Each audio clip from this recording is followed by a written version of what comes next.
Nah, sebelum itu, perkenalkan saya Iputu Fredinanta dari kelas 10-5, nomor absen 2.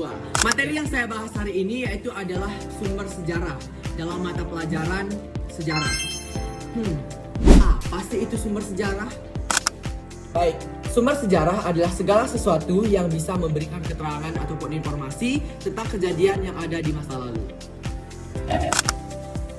Nah, sifat dari sumber sejarah dibagi menjadi dua, yaitu sumber sejarah primer dan juga sumber sejarah sekunder. Sumber sejarah primer adalah sumber sejarah yang berasal langsung dari objek kejadian, saksi maupun pelaku. Contohnya yaitu seperti artefak. Kemudian, sumber sejarah sekunder adalah sumber sejarah yang tidak langsung berasal dari masa kejadian, seperti analisis orang maupun interpretasi dari orang lain. Contohnya yaitu adalah artikel. Kemudian, contoh sumber sejarah dibagi menjadi 3, yaitu sumber sejarah tulisan, sumber sejarah lisan, dan sumber sejarah benda. Nah, sumber sejarah lisan adalah keterangan yang diperoleh melalui wawancara ataupun cerita langsung yang diperoleh dari pelaku wawancara. Nah, inilah ilustrasi dari contoh terjadinya sejarah lisan yang dimana informasinya itu diperoleh dari wawancara oleh pelaku maupun saksi untuk mendapat informasi yang lebih akurat terkait suatu kejadian yang terjadi di masa lampau. Contohnya yaitu adalah wawancara kepada veteran perang dan juga cerita rakyat.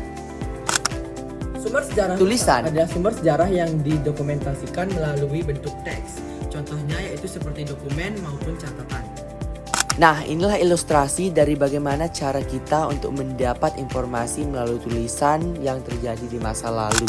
Ataupun mengetik semua informasi gabungan dari beberapa kesaksian yang ada.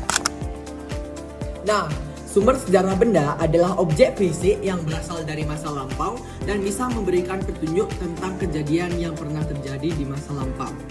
Nah, inilah ilustrasi dari sejarah benda yang dimana candi ini bisa membuktikan bahwa dulunya pernah terjadi kejadian di masa lampau. Contohnya seperti artefak maupun bangunan bersejarah seperti candi-candi. Oke teman-teman, itulah tadi penjabaran tentang materi sumber sejarah.